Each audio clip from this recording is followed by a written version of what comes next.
Bonjour les enfants. Aujourd'hui, on a une nouvelle leçon qui concerne la proportionnalité. Alors, dans cette leçon, on va voir 3 techniques pour résoudre des situations de proportionnalité. D'abord, on va voir des tableaux, comment compléter un tableau proportionnel. La deuxième, on va voir la règle de 3 qu'on a déjà vue en début d'année. On a résolu pas mal de problèmes en utilisant cette technique. Et on va voir en dernier lieu le pourcentage. D'accord? Très bien. Commençons par le tableau.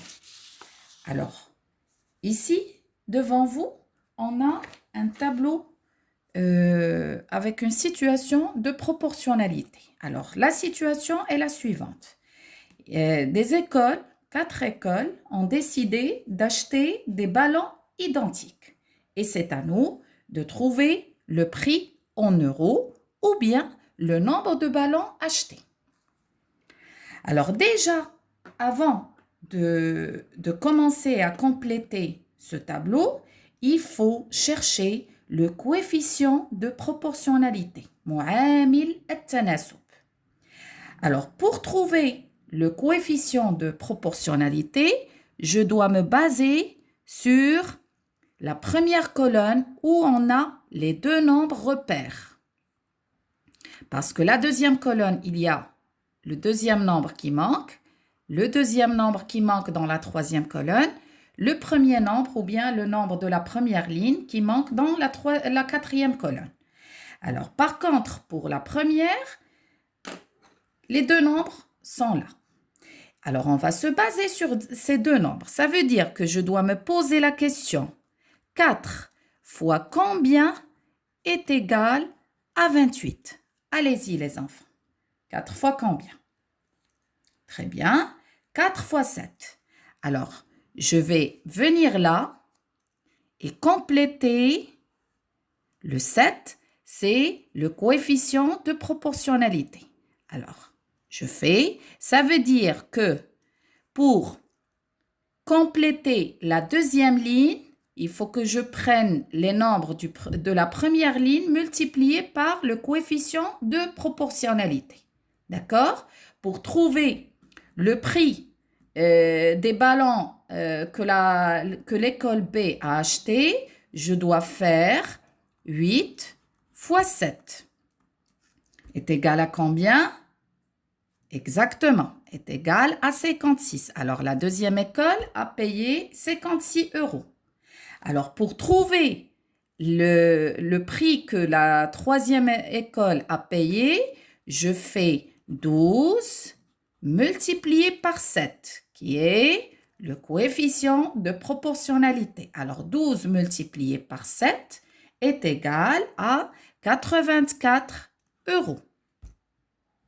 Maintenant, là, je n'ai pas le nombre que je dois multiplier par le coefficient de proportionnalité pour trouver le prix. Alors là, on a l'inverse. On a le prix payé, mais on n'a pas le nombre de ballons.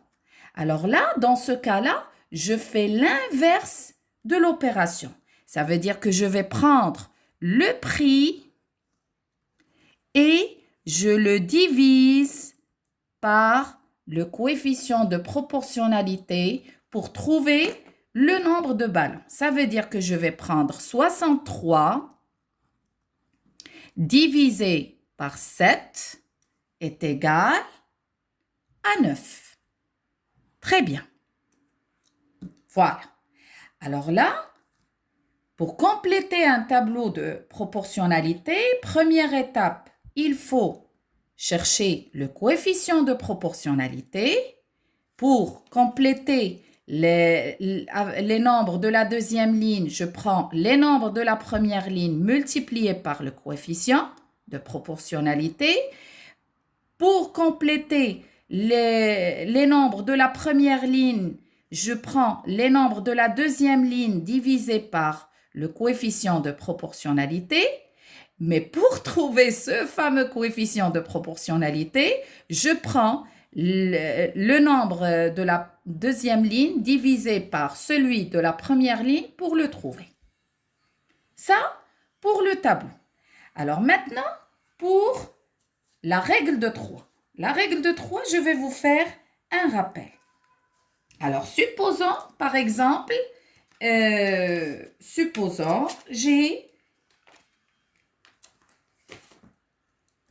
une situation, règle de 3. Alors, d'abord, je fais le rappel que la règle de 3, il y a 3 nombres, d'accord? Et il y a le quatrième qui manque, qu'on l'a nommé auparavant X. Alors, ce X, on l'appelle la quatrième proportionnelle, al-rabi' al-mutanasib. D'accord? Alors, supposons par exemple, j'ai ici 7, 10, et ici 8. D'accord? Alors, pour trouver la quatrième proportionnelle, qu'est-ce que je fais? Alors, faites un rappel, comme ce qu'on a vu auparavant. Voilà, exactement. Alors, je dois calculer, multiplier les nombres, les deux nombres qui sont en diagonale. D'accord? Multiplier les deux nombres qui sont en diagonale, puis diviser avec le troisième nombre pour trouver la quatrième proportionnelle. Ça veut dire, qu'est-ce que je vais obtenir là? Je vais obtenir 7 multiplié par 8 divisé par 10 est égal à X qui est la quatrième proportionnelle. D'accord? Alors, la troisième étape, c'est le pourcentage. Alors, le mot pourcentage,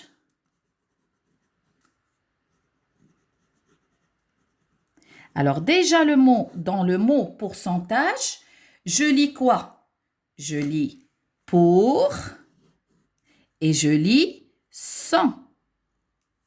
D'accord?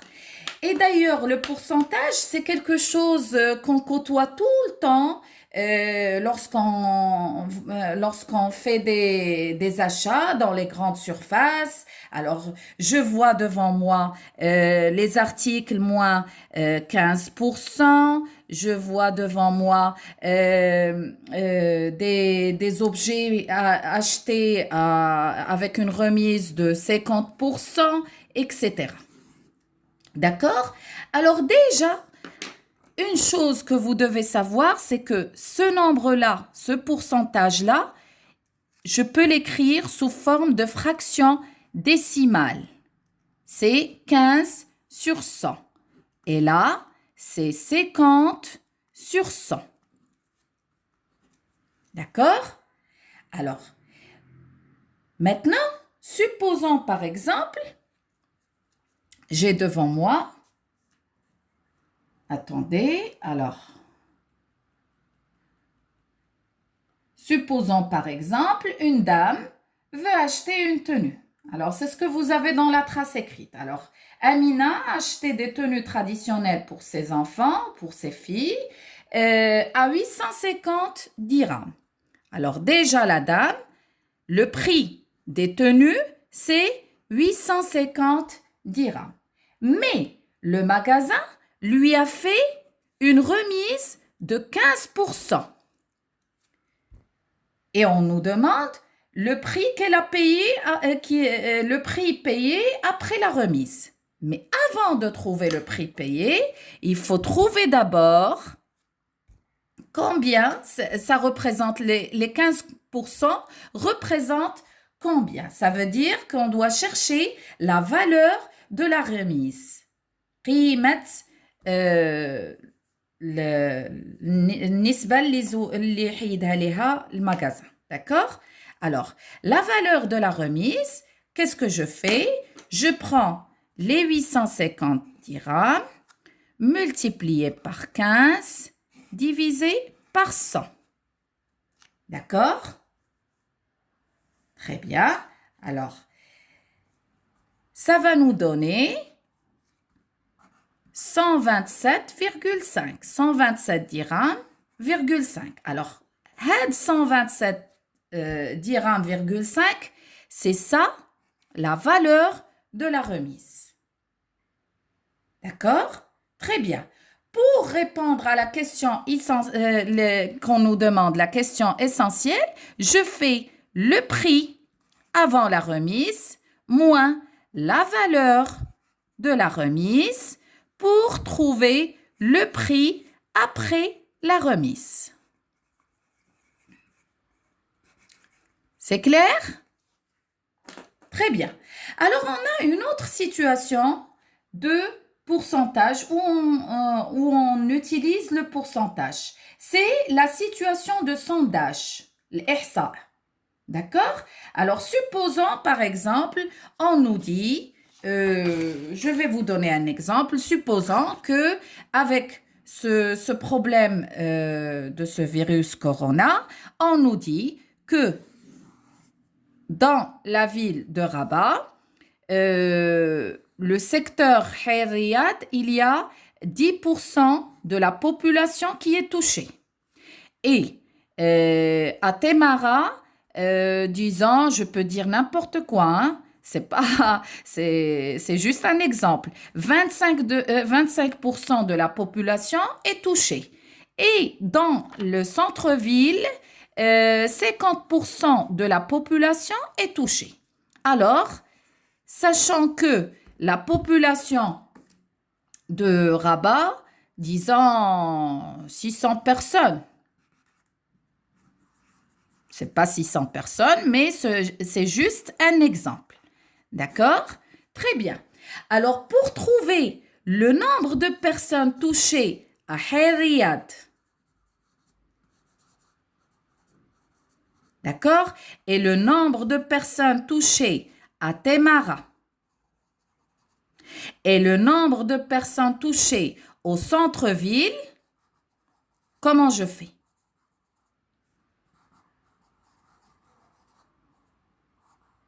D'accord? Alors, qu'est-ce que je fais? Je prends le nombre de personnes en tout, 600, multiplié par 10, divisé par 100. Ça va me donner le nombre de personnes touchées à Khairiyat. La même chose, je fais pour la deuxième. Je prends 600 personnes multipliées par 25, divisé par 100. Ça me donne le nombre de personnes touchées à Temara. La même chose pour le centre-ville, 600 multiplié par 50, divisé par 100, me donne le nombre de personnes touchées au centre-ville. Et pour vérifier, je fais le premier nombre plus le deuxième plus le troisième. Si ça me donne les 600 en tout, c'est juste. Ma résolution ou bien mon travail est juste. D'accord? Je vais vous envoyer une trace écrite que je vous demande de lire vivement et bien comme il faut, d'accord? Et se concentrer bien sur la lecture. Et après, alors on aura toute la semaine et la semaine prochaine à travailler des situations où vous pouvez appliquer tout ce qu'on vient de voir aujourd'hui. Je vous souhaite une bonne journée, je vous dis gros bisous et à demain, Inch'Allah.